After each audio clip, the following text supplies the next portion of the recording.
Our next speaker is Kuba, and he'll tell us about building on AT protocol in Ruby. Please welcome Kuba. Hello.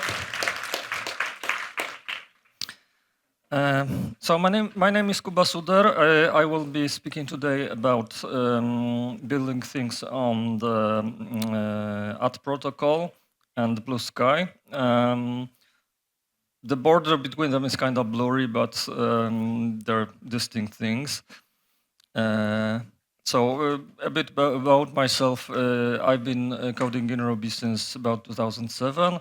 Maybe some of you remember the RuPy conference in 2007 and later. So I went there as a Python developer and came back as a Ruby developer.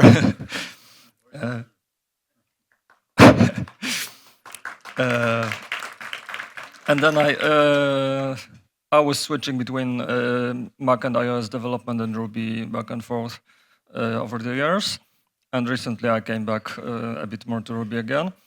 So this is my main website with the blog, and you can follow me on Bluesky at this handle.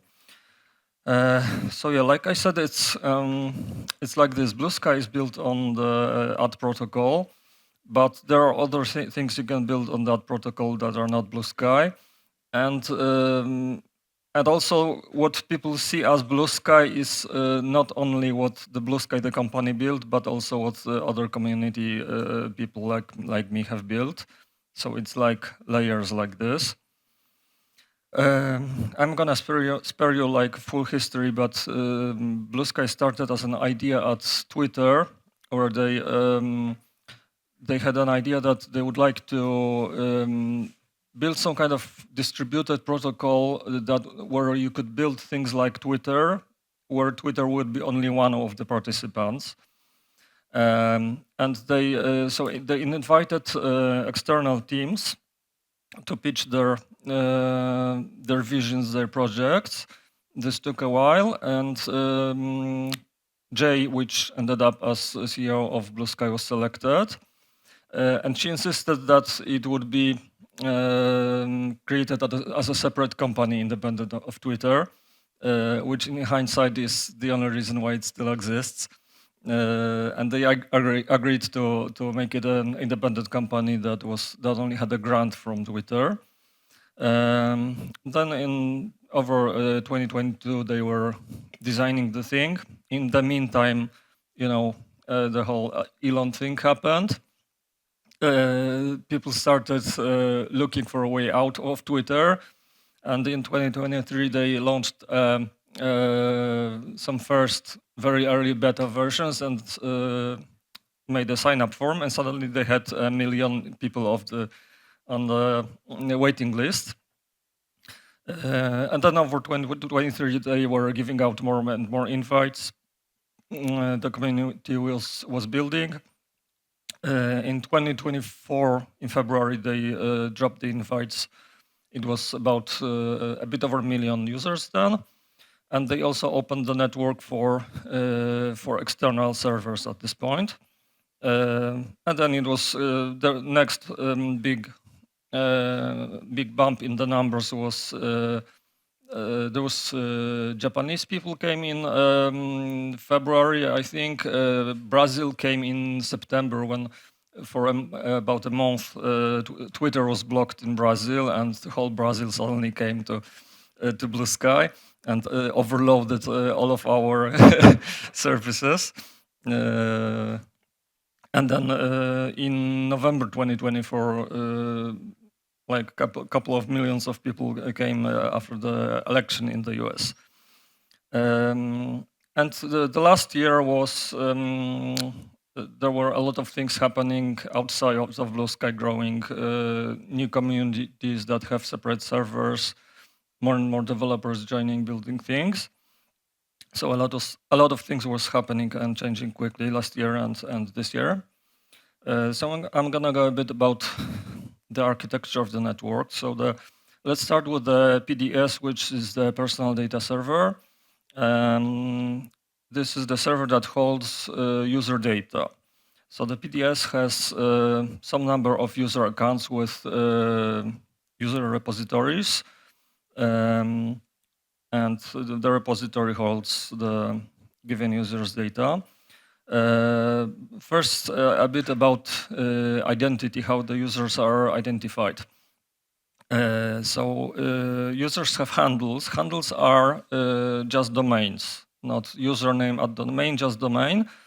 And any domain can be used as a handle. And if you have some kind of recognizable domain, like you're some big company organization, you should probably use this handle, this domain as your handle, because it kind of serves as self-verification. Like if you are, I don't know, CNN.com, then everyone knows that this is your account, because only you have been able to verify it this way as connected to your account. And there are two ways to verify handle as yours. One is the TXT entry in the DNS, which looks like this for mine. And the other way is to put a file on the well-known path, and they have to return this DID, this distributed identifier, which is the real identifier that identifies each account. At first there was a funny bug, because they launched this second way to verify through the HTTP, but of course people started thinking how to abuse it, and someone managed to verify as Amazon AWS, and then they switched they changed it to have so that it has to be well known, because he managed to like create a bucket on S3 which was named in the right way, had the right file inside to get verified as Amazon. And this on this the DID of the account maps to a file like this, which is called the DID document, which is a JSON file with the ID, the handles that are assigned there, some kind of cryptography stuff, and there's the server assigned PDS, which lets everyone look up where the server of the given account is. So this is the DID doc for my account. This is all public, of course. And there are two types of these identifiers. The main one that almost everyone uses is DID PLC. It was actually PLC for placeholder at first, and they at some point they retconned it to mean public ledger of credentials. It's something that a lot of people bit rightly criticize, that this is the single most centralized element of the network, because it's a central server that keeps all this mapping of DIDs to the identity data. But they're working on ways to mitigate this. They had an idea for a while to move this PLC directory service to a separate organization that wouldn't be under their control. So they actually started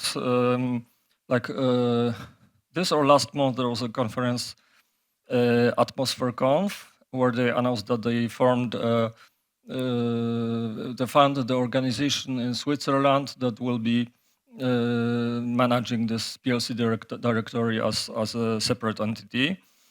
And the other way, if you really insist on being like completely independent, is the DID web, where you have a DID web like this one with some domain after the colon. And then the identity is just looked up on this domain on the well-known file. It's very rarely used because first, it's harder to set up, and two, the problem is that you have to keep this domain forever active. So if you lose this domain, you lose your account, because you can't migrate the identity to different domain, because like something has to be permanent. That is a permanent identifier that all the databases can identify you and can't change, and the DID is this identifier. So everything else, the handle can change, the PDS can change, but the ID can't change.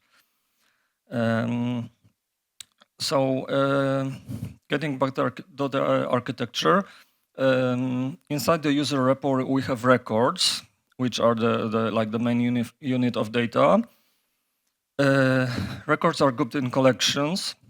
So this is like posts, likes, follows, and so on. There are also blobs, which are just binary files, like mostly media, images, videos, and some cryptographic stuff, the access tokens, and so on. And the records are identified by something like this, the @URI. So this is @//did of the account, collection, which is the kind of reverse domain format. So, for example, all collections from Bluesky are under app.bsky. And then there's the record key, which is pretty short, some identifier that uniquely identifies this specific record in the collection. And all the links between records from different people are done through those URIs. And so this is this is what a record looks like. It's just JSON, which has some set of fields depending on the specific type. So here you have post, which needs to have a timestamp. Text might have some set of languages, might have embeds with images or links. Might have also facets, which is like highlighting of hashtags, URLs, and so on. And all records have, all collections have assigned something called lexicons, which is basically JSON schema, which defines what should be inside the record. So here, for example, you have the lexicon for the post, which defines that it needs to have text and created at. That text might be up to 300 Unicode characters long. The second max length 3000 is so that you can't make too complicated Zalgo text with those signs going up and down, and then everything else. So it defines what kind of fields you can have in a record, what type they should have, what like constraints like max length and so on, and which are required. And you can add additional fields to records which are not defined there. So, for example, some apps are stuffing some additional data into app.bsky actor profile or app.bsky feed post, which are not defined there. And you just need to take care to not have like naming collisions between data added by different apps. And you can browse all of these records in some tools. Like there's a few tools made by external developers for browsing repos and accounts. So you have here you have this most popular tool, PDSLS, where you have my server, lab, Martian basenet. There's 5 accounts on it. The fourth one is my main account and some other helper and test accounts. And when you click the account, you get the list of collections. Here they're grouped by which app they belong to. And then you have the list of records in this collection. with the R keys and the record text on hover. And you can browse anyone's records this way because all of this data is public. So you can look up anyone's account here to see what server they're on, who else is on that server, and see what kind of records they are making and so on. And another cool thing about this system with the PDSs is that you can move your account between PDSs because you're not bound permanently to the PDS. It's just something that is assigned to your account right now. So migration means that you have to export this this whole repo as it's exported as a so-called car file, content address something, and then you upload this this whole repo. You can also export anyone else's repo because all of this is public, except the keys, of course.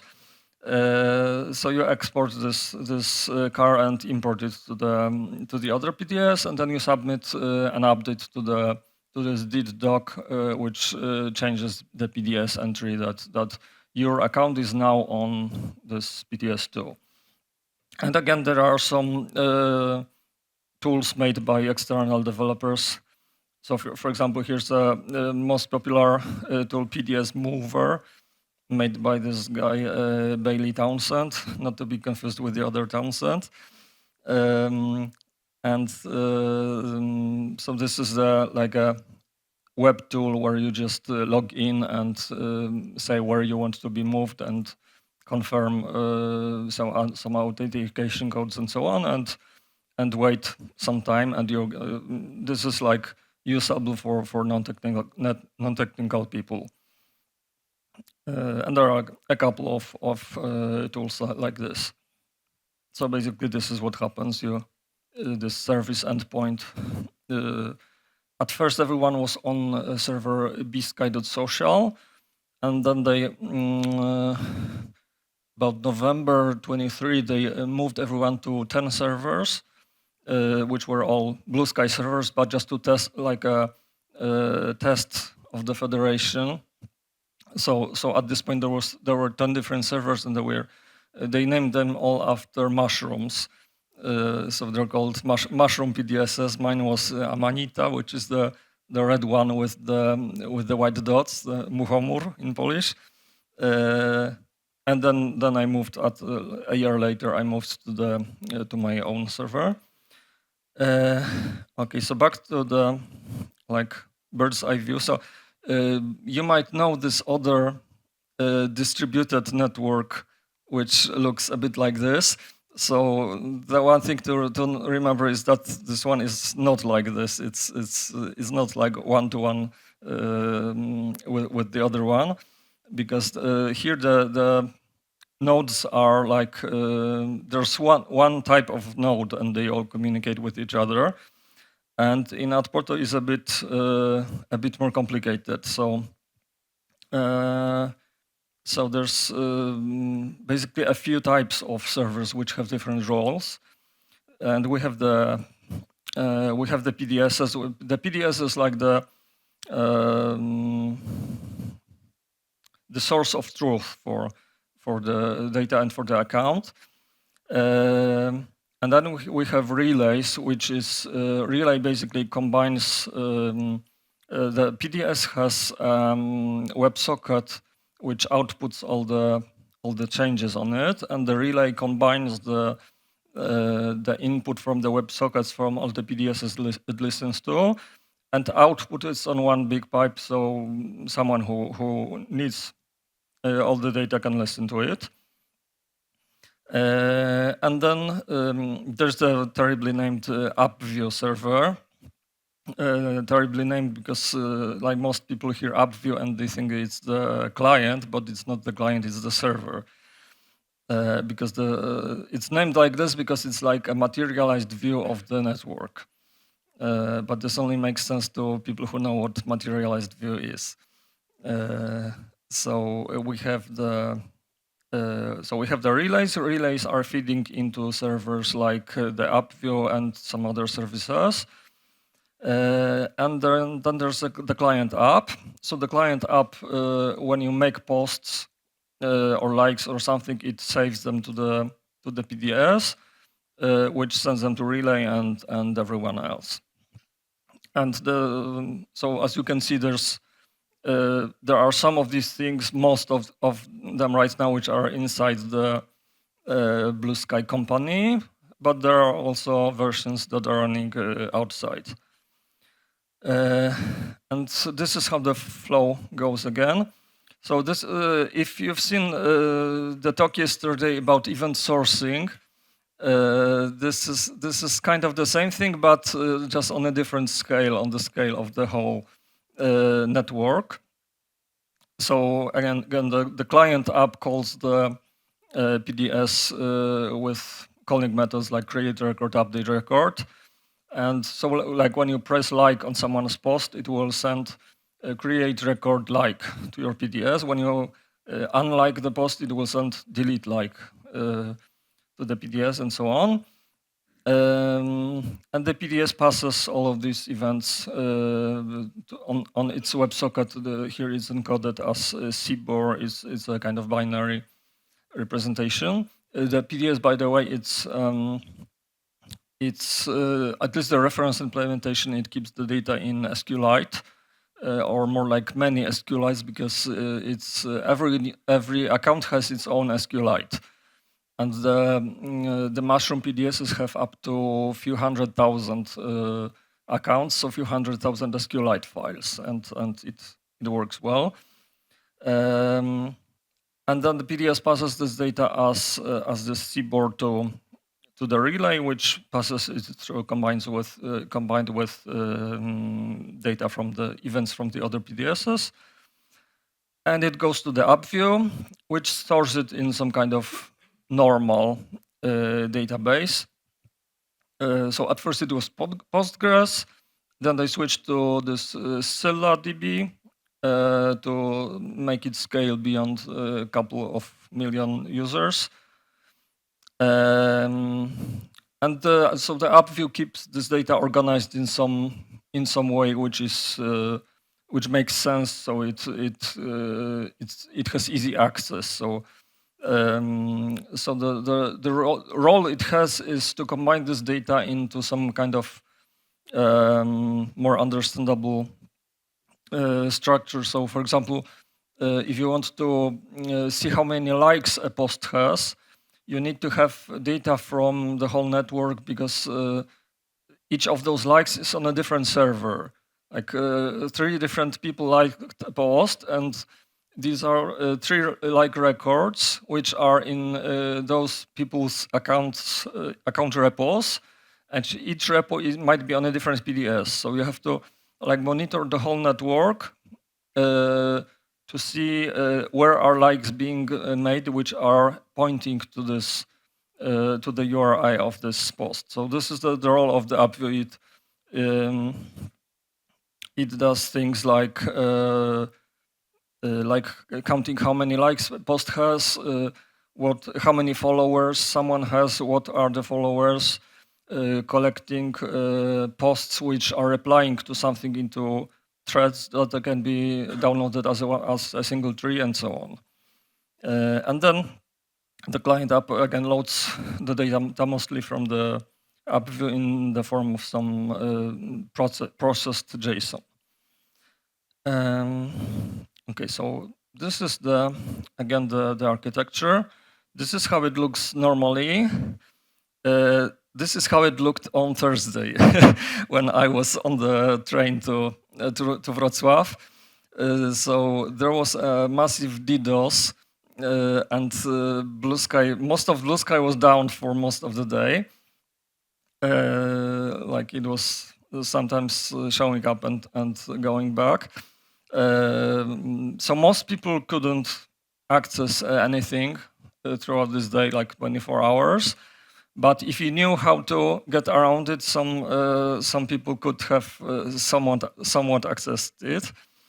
So how it worked on Thursday. So some PDSs, some mushroom PDSs were having problems. The app views were mostly down. They have two app views in US West and US East, and they were mostly down throughout this day. Relay was going up and down. So if you use the normal client app, it tried to connect to this app view and it didn't work. But if you were on a separate PDS like I am, you could switch to a different app view. And we didn't have an independent app view until very recently. But right now there's something called Bluesky, which is a community of black people on Bluesky. At first they had some custom feeds and some moderation stuff, and then they have had a Bluesky.app PDS, and now they also have an app view, and everyone can use this app view, even if they're not under PDS. So during that day, if you used their web app, which had their app view connected as the source, or if you just changed the configuration of your PDS to use this Bluesky app view, then you could somewhat access the network and post on it. And there was also another thing there. At the top, there's a client app called the Red Dwarf, which is a bit non-standard client in that it bypasses the app view completely. It loads data from the PDSs and from some other independent services, and it doesn't work as well. But it also, so like through this day we could post on these two things and like communicate what's going on and have some updates. So the guy from the Bluesky said that they had twice the normal number of users on the day. So the point of this is that like even if most of what Bluesky runs goes down, we can still have this some parts of this network working to some degree. Okay, so. So what can you build on this network? Well, you can build anything basically. Like it's like if you're old enough, you might remember this website Zombo.com, which said something like everything is possible. You can build anything on Zombo.com. So it's kind of like this. And we have this phrase, which I think is not originally ours, but we like to think it is. We can just do things. Which means that like you just come up with some idea and you can build it. It's like it's all permissionless. You don't have to sign up for some API keys and pay $100 or $1,000 for access. You just come up with some idea and sit down and or ask Claude and just build it and launch it to people. So I'm gonna go through some tools, projects that I've built myself first.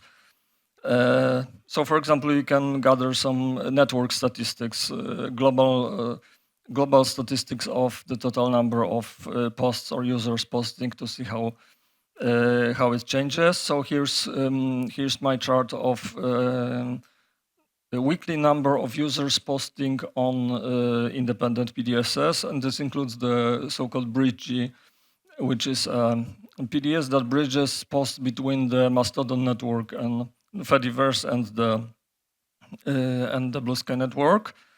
So the green ones here are the posts on like external Bluesky PDSs, which are not bridgy. So we can see it was like the last maybe 2-3 months, it was rising a lot because something called Eurosky launched, which is like a PDS run in Europe, and they also plan to have AppView and Relay and everything else. So there's a team that is trying to build the whole independent infra of the network in Europe, and so they have like 7,000 to 10,000 users on this PDS right now. So how you do this kind of network statistics? So I have this gem called Skyfall, which connects to the Firehose. It runs on event machine. Maybe I'm gonna rewrite it in Turing machine at some point. And you assign a callback to run on every message that is received. This is on the order of few hundred to thousand messages per second right now. You filter if this is a commit message, which means some records changed, because there can also be like identity message, which is changed in handles and so on. And the commit message has some number of operations of records. So you filter that if the operation is create of a Bluesky feed post, then we get data of this record and we save it to our Postgres database with the text and timestamp and everything.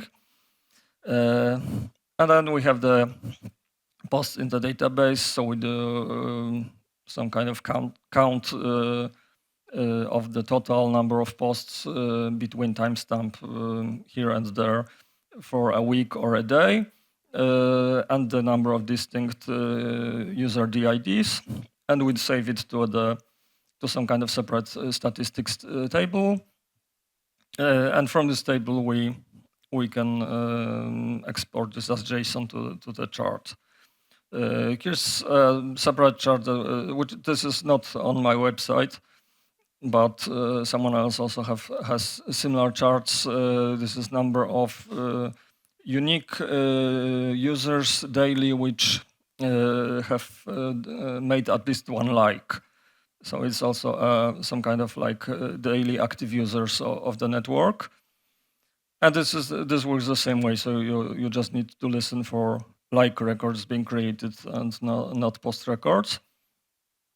Or you can, for example, make handle statistics like this. I had an idea that it would be nice to see which TLDs are popular, how many people have custom handles configured in like EU or PL domains, and then see who has showed up, like see if there are some like, politicians signing up in one of those domains, and which are the popular accounts there.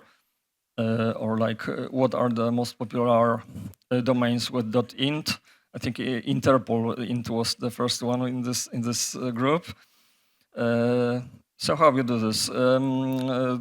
Another of my gems, DidKit, which loads the DID documents, and the PLC directory has an export API which lets you get 1,000 operations on DIDs at a time.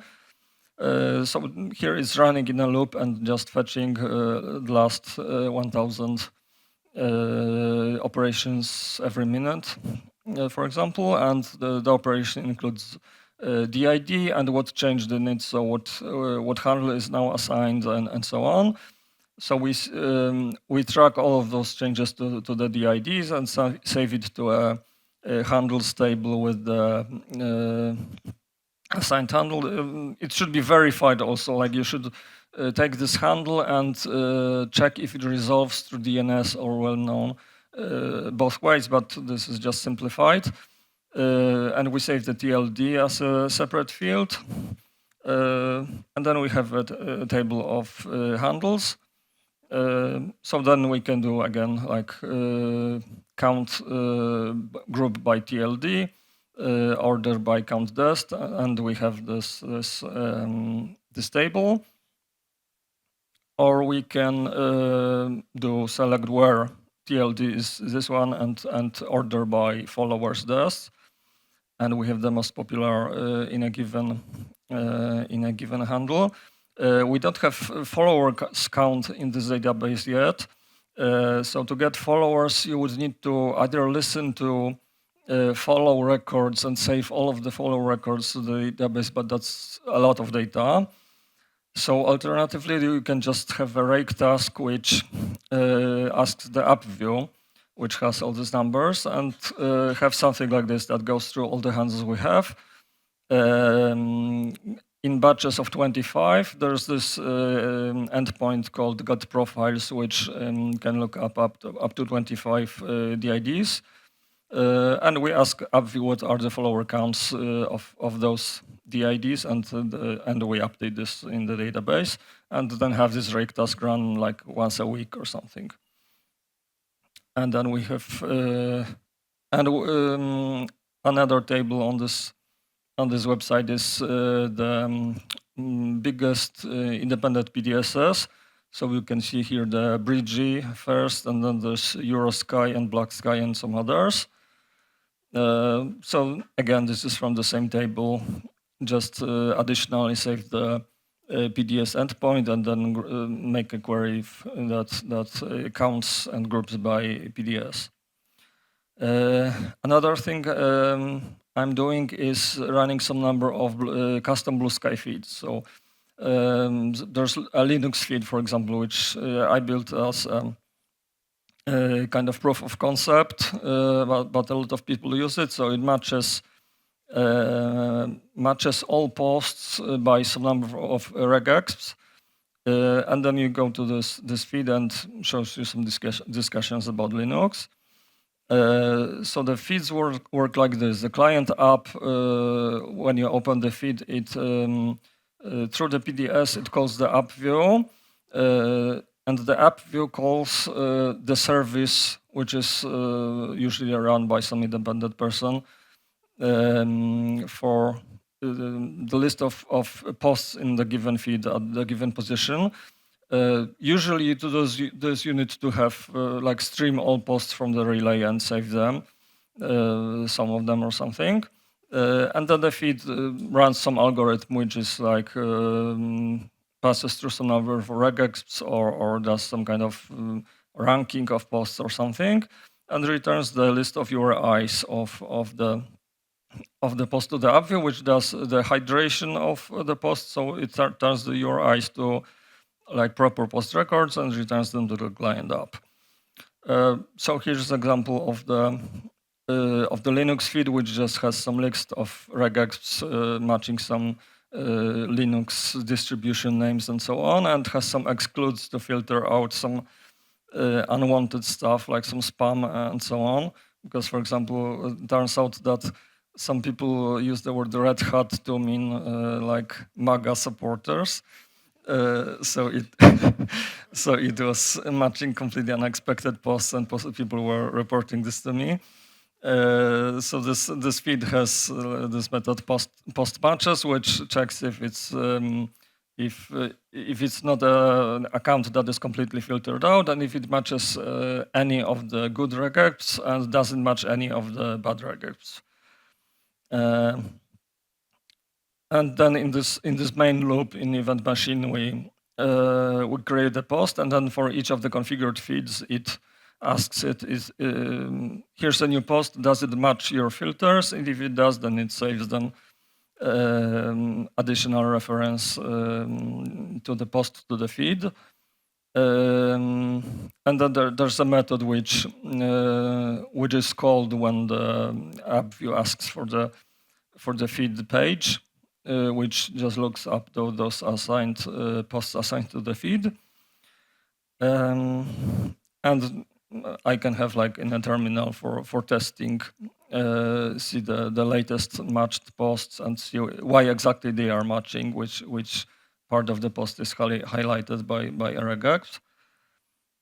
And I have a gem called Blue Factory, which is it's a Sinatra server which implements this bottom part, which serves an endpoint that returns the post URIs, and you just need to configure it with your ID and hostname and pass it the class which implements that get post method.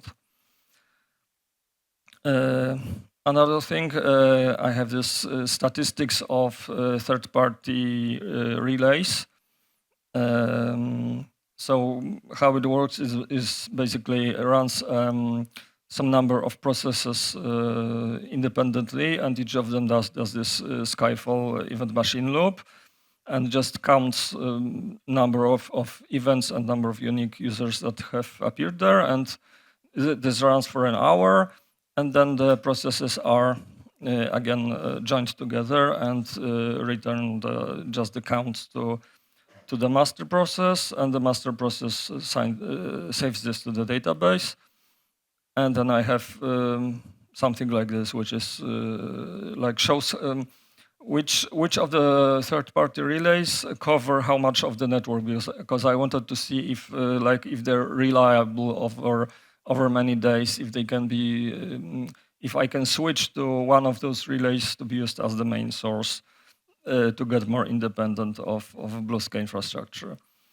Or another thing, I wanted to have this search of posts that I have liked, because I like posts all the time, and there's a lot of knowledge hidden in those likes. So I often are asked about something, and I know that I saw it because someone from the developer team has posted some info, and I probably liked it.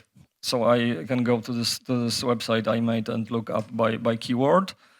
So how this works? This is a like record. So like record just has subject which points to a URI of the post. And then when I want to import the likes of a given user, it just goes. This is another of my gems, Minisky, for connecting to the HTTP APIs. So it calls the list records endpoint on the PDS and downloads all the likes. And then for each like, it gets out the subject URI to the post that it points to, finds who's posted this, which PDS is gonna be on, and connects again to that PDS or to the app view and fetches the post content and saves all of those posts. And then I have a query which joins the likes of the given users with the posts and filters them by some keyword, and I get this effect here. Now I'm gonna go through some other projects from some other people. So for example, here is a website called FireSky, which just streams the fire hose live. You can see the messages scrolling. Or someone did the opposite thing, which is they made a website which shows deleted posts. Like every time someone deletes a post, they show it without the handle of the author, and it censors some links and handles shown in the post. But you can see like what kind of things people are posting and then choosing to delete afterwards. Or you can do something like this. This guy made this map of all users on Bluesky. So he just dumped, I think, the follow records into some graph database and made like this map of clusters of users based on who they are usually connected with. And it names clusters like with some either by language or country or by some interest and so on.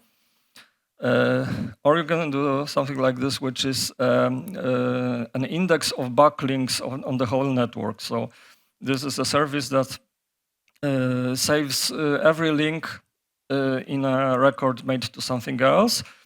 And you can ask it to say, for example, give me all the Bluesky posts which in the embed field have URL pointing to my website, and you get this list and several different services and apps use this service as source of data for some features, because you can this way, using this service, you can make some features which are not possible to do just using the Bluesky app view. And the best part is that this service likes on a Raspberry Pi in someone's home which has like googly eyes pasted on them like this. And generally, it's really cool that a lot of these services just run on someone's home lab or something, which goes down when they lose power. And so, for example, here's this feed called For You, which is an algorithmic feed like Twitter's, which is here it has 47,000 likes. And I think even more people use it. One of the most popular feeds. And sometimes randomly this guy says, "Sorry, this feed will be down for a few minutes because I've updated NVIDIA drivers to be able to play games, and I need to reboot this computer that it runs on, because it runs this feed runs on his home computer that he plays games on." Or you can build a PDS in some random language, like Ruby. I think there is no PDS in Ruby yet, because I'm mostly the only person doing Ruby things in this community. But there's almost like an unofficial competition. What's the weirdest thing you can write a PDS in? So someone wrote a PDS in Perl, for example, recently. And so so far, I've mostly been talking about this part that is the Bluesky network, the Bluesky things, Bluesky posts, Bluesky likes, and so on. Some run by Bluesky companies, some run by other people like me. But there's also this outer part, the so-called atmosphere, the network of everything that runs on the protocol, which some of these things are not like completely independent of the Bluesky content. So, for example, there's a website called Tangled, which is like a GitHub alternative.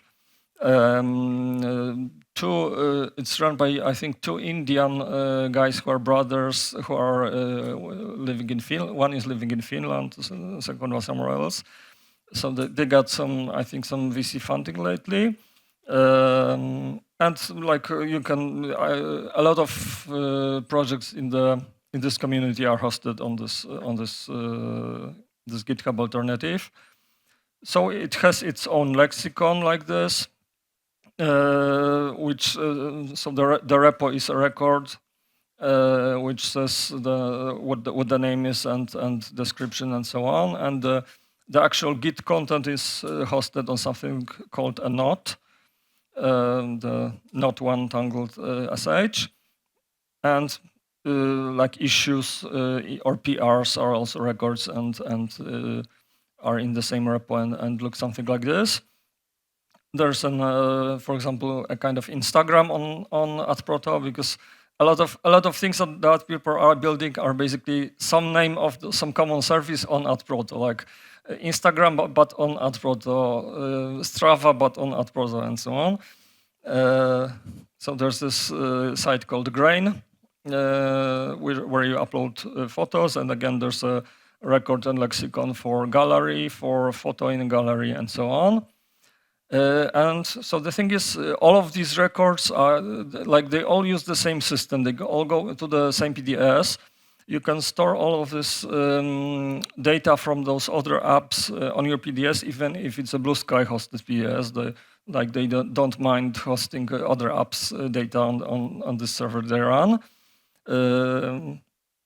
And so you can basically have one account for everything. Like you log in with the same handle, same identity using OAuth to all of these apps, and all of this data goes in like a similar format, this JSON format to the same PDS server, and you can process it all in the same way. So like all the libraries, tools that are made for processing Bluesky posts can be very easily adapted to process tangled repos, issues, grain photos, and so on. You just change the name of the lexicon that you process, and this enables a lot of interoperation between those apps. So sometimes people are even surprised that someone managed to make a tool that interoperates with their app in some unexpected way that they haven't even designed. Because you basically interoperate on the level of data. This data is saved in the PDS in a known format. The lexicon is public, so anyone can look at those records, see what data they have in it, in what format, and make some tool which processes it in some other creative way. So, for example, I think this is the first third-party app which used a different lexicon called White Wind for blogging, but it's been unmaintained for a long time. So here's a blog post by a developer from Bluesky on this White Wind, and it looks like this. So it has a record with this White Wind blog entry lexicon. And like I said, this site is unmaintained, but all of this data is in the PDSs in a known format.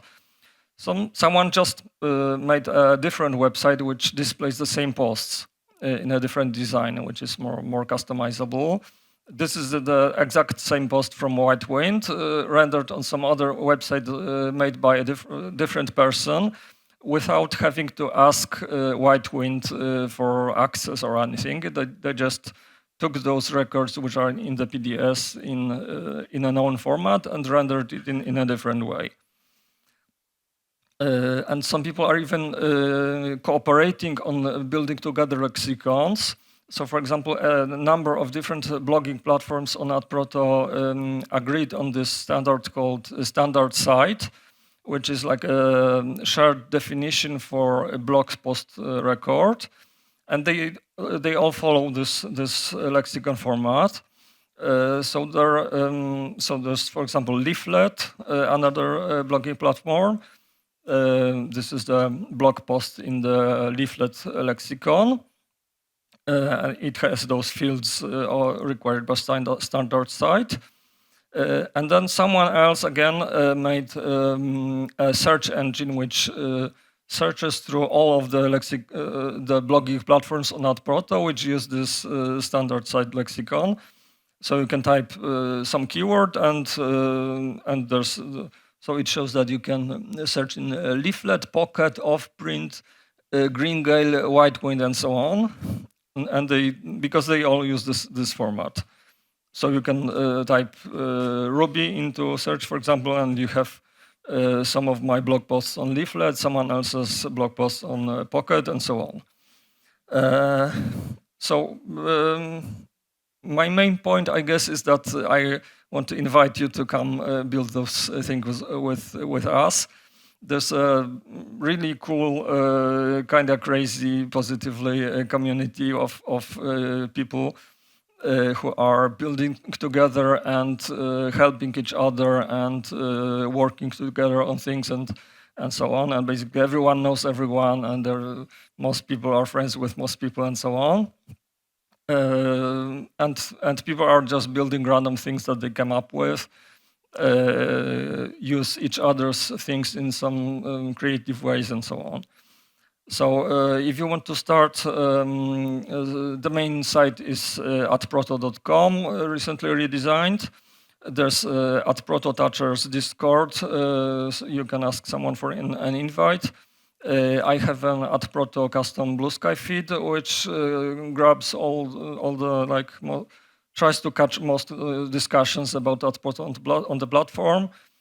I have this big blog post introduction to AdProto, which goes through all the defines what is how lexicons work and records and PDS and so on.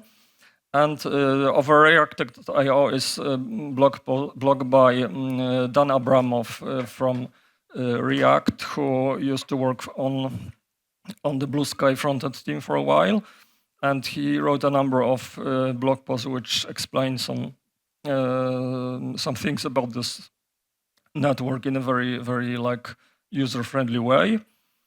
And this is my website with all the Ruby gems. So there's Skyfall for streaming from the Firehose, Minisky for reading from the HTTP APIs, DidKit for working with DIDs, and Blue Factory for making feeds. And if you want for some reason to work in other languages, I have this other website, SDK Blue, which like collects just links to all the projects, like libraries and others that I know about. And there's so here's a list of what kind of languages people use, roughly in the order of popularity. And there's stuff like this, like it says, tools for making bots, labellers, which is something I didn't mention before, which is like moderation tools, which can label people or posts with some negative or some positive label, which also people use for like adding badges to their own accounts. There's a number of implementations of PDSS relays, app views, some tools which you can use to build your other apps easier and so on. A lot of stuff. OAuth is pretty hard in AdProto because it's like really complicated. They added all the possible extensions to OAuth, and it's a bit of a struggle, but there are a number of libraries in many languages that help with this. And there are libraries for some lower level things, which I didn't mention because I don't know much about some of those, and they're not super necessary to get into unless you want to. So this is all from me. My main website, my Bluesky website with a list of projects, and like and subscribe on Bluesky, and thank you.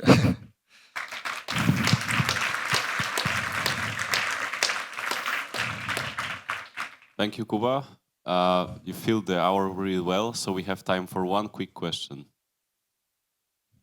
Anyone? Is it quick? I'll check. Okay, thanks for the talk. I noticed your feed, Linux feed on the Bluesky. I just try to find it. So if I want to have my own feed, what's the quickest way to have it? Yeah, I know you mentioned your like Sinatra thing. So if you are really running it now, isn't it too resource intensive for you? And yeah, it was the quickest way to make my feed. So like easiest way for even non-technical people is there are a couple of tools which just let you build a feed in a visual way. So the one is Skyfeed, made by some German developer long ago already. It's the UI is not great, but it's like you just add some boxes from like the library and configure the flow that match all posts from all accounts or some account with this keyword order by this, and press publish, and I think like 80% of the feeds on Bluesky are hosted on this service. Another is Graze, which is some a bit bigger company, which has like bigger goals and is I think more intuitive to use. And if you want to just host a feed yourself, build it in code, then like there are libraries in many different languages. If you want to use this library I made, Blue Factory, then it basically accepts an object which has a getPosts method, which gets called with the params and is expected to return an array of URIs of posts. And to have those URIs of posts in practice, you need to have some information about those posts stored in your local Postgres. So you have to stream either from the relay. This is more like network intensive. It's about, 15, 20 megabits per second average stream. Or there is this alternate relay called Jetstream, which is basically the same stream but as JSON, and it's like order of magnitude less traffic. So for feeds, it's recommended to use this. On this table that I showed with the list of available relays, there are also jet streams there's a fire emoji or wind emoji, depending on which one it is. So there's also a number of jet streams available, and you stream this like a couple of megabits per second from the jet stream, and you go through the posts, and you either have to store all the posts and then filter them afterwards, or just save the posts that you have decided to include, but then you can't like change the algorithm and recalculate. So I sometimes want to tweak the keywords and then see what changes in the posts made earlier. So I want to keep all the previous posts too. And I keep about 1 month worth of posts in the database, and that's about 200 gigabytes. But you can also keep like just a few days worth of posts, because most feeds operate on very recent data. So in practice, you only need like a few days worth of posts, and you can just delete the older ones.